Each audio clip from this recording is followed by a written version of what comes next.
Tell us about some of the best practices around building a learning culture in any organization.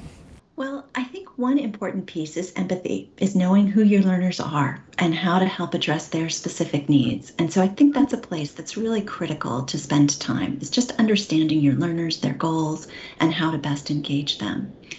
I think then treating learning as something that is ongoing, that's lifelong, setting expectations that employees are continuing to learn and grow is a critical part of this as well in designing a program.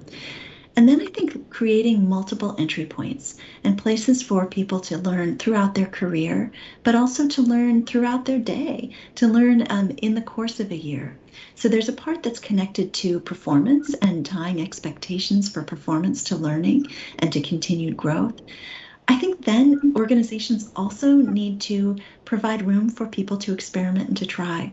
And that means sometimes you don't succeed, but to be able to continue to learn from what you're doing. As I've been working on learning for my career, the best way to learn is actually to do something. So it's not so much going to a class, although that can be an important component, but it's actually rolling up your sleeves and really trying something.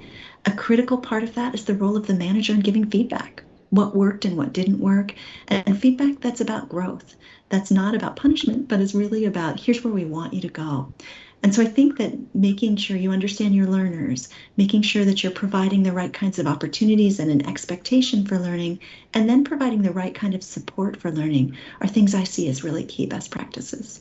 What role do you play in helping, the educators you work with, the students you work with, really keep up that type of learning culture?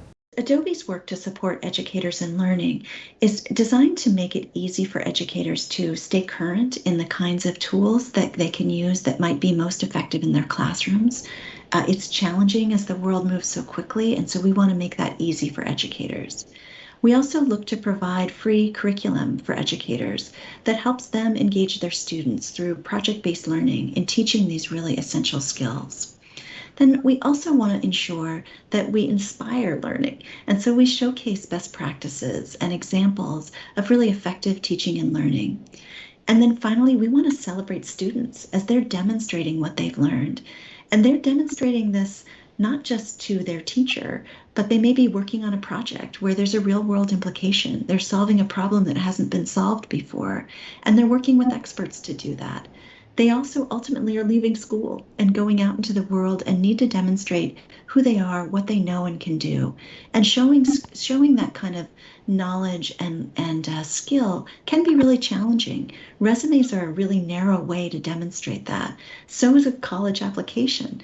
And so helping students understand that the skills that matter are their communication skills, their collaboration skills, their creativity, and being able to then demonstrate those to a potential employer, to the next step in higher education, is something we also focus on quite a bit.